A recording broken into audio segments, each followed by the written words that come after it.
My name is Marie Oedegaard. I'm a qualified lawyer in Norway and I recently passed the QLTS assessments on my first attempt.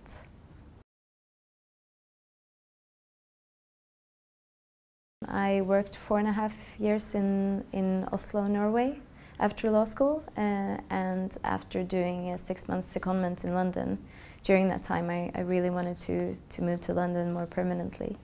And after that I reached out to Watson Farley and Williams in London. They offered me a position and that's why I did the QLTS assessments.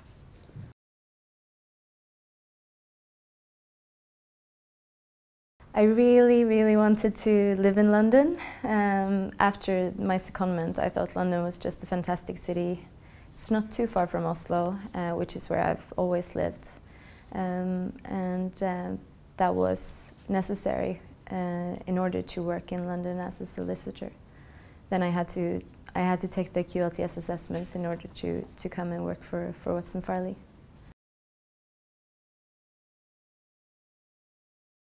I decided to take a preparation course because when looking at the curriculum for the first exam, it was very extensive and also subjects that I had never worked with before.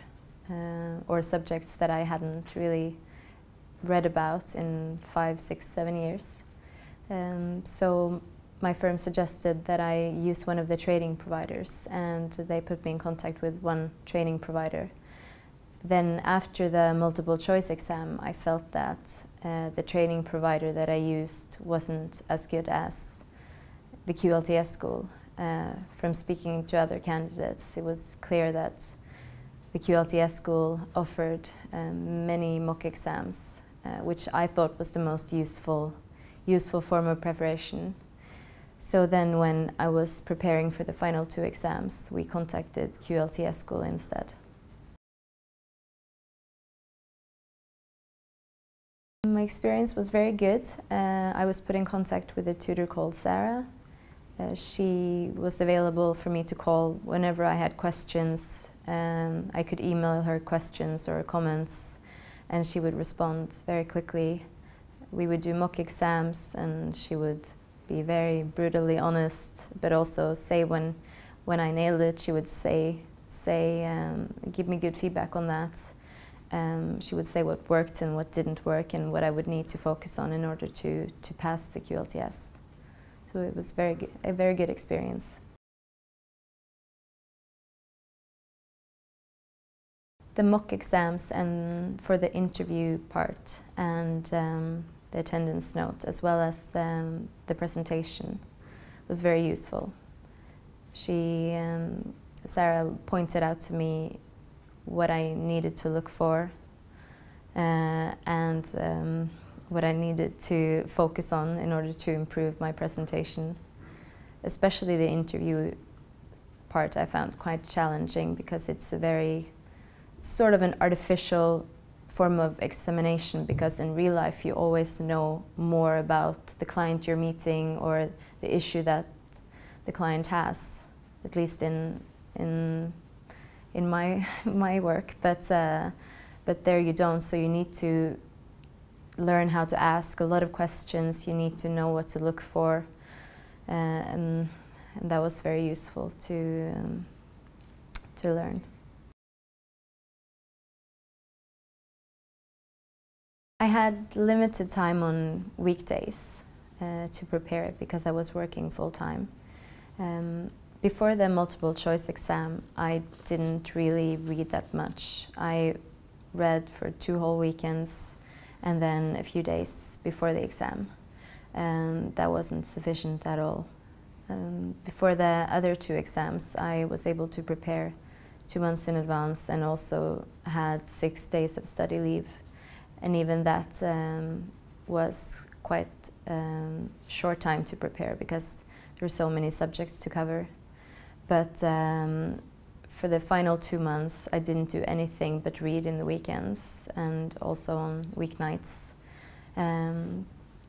And I set up a schedule allocating the different subjects to different weeks together with my tutor. and then try to stick to it as best as I could, starting with the more general subjects and then leading up to the more specific, narrower subjects towards the end, trying to do as many mock exams as possible towards the end. Yes, they were very supportive of my study. They really wanted me to do this, and of course also to pass at my first attempt. They arranged for the training providers.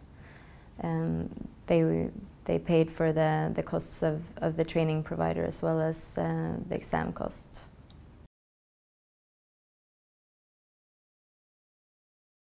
Before the multiple choice exam, I didn't feel prepared at all. I didn't know that it would be so challenging.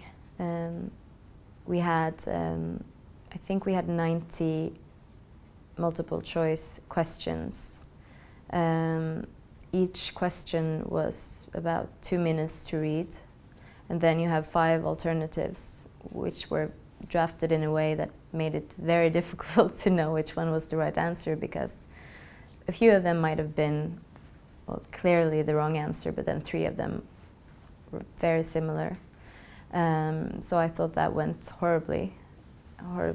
But I felt much better prepared for the final 2 exams after using the QLTS School.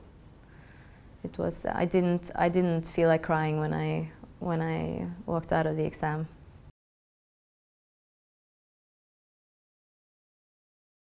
I work as an associate in the asset finance group of Watson Farley Williams, dealing with clients, negotiating, documentation, correspondence, pretty much anything. I work as any other associate on my level.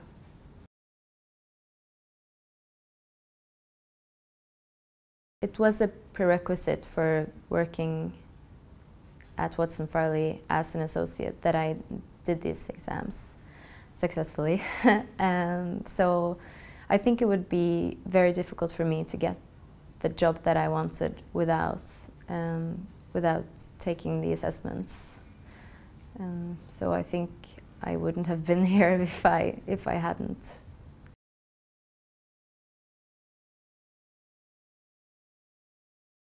Yes, I think so.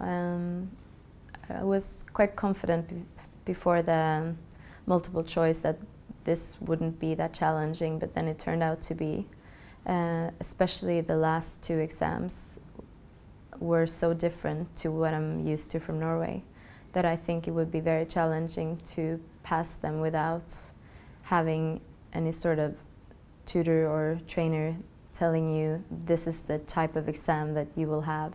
This is what you need to look for, this is what you need to work on, you're strong on this, you're weak on that. So the mock exams, which you can't really get from anywhere else, is key. At least it was for me. And as I said, I did use a different training provider for the first exam, and I felt so unprepared. So I felt that the QLTS school was much better in terms of offering mock exams and really walking you through it.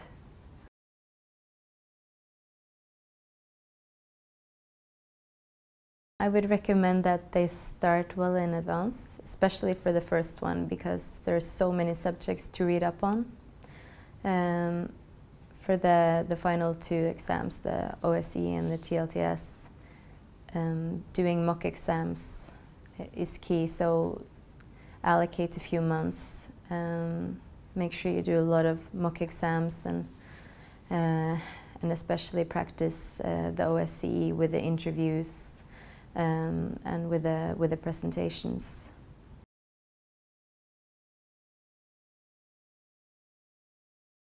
I would recommend the QLTS to anyone who would like to work abroad with an English jurisdiction. But I think it could also be beneficial for any lawyer who wants to improve their CV. English law is very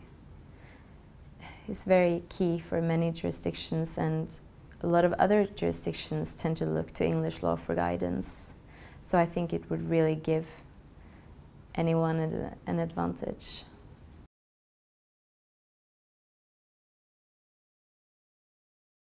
I think it's key to be good at speaking with clients and communicating, understand what their concern is, understand what they're asking you to do, and also understand what's relevant. So you need to work on your analytical skills, I think just communication is the key thing.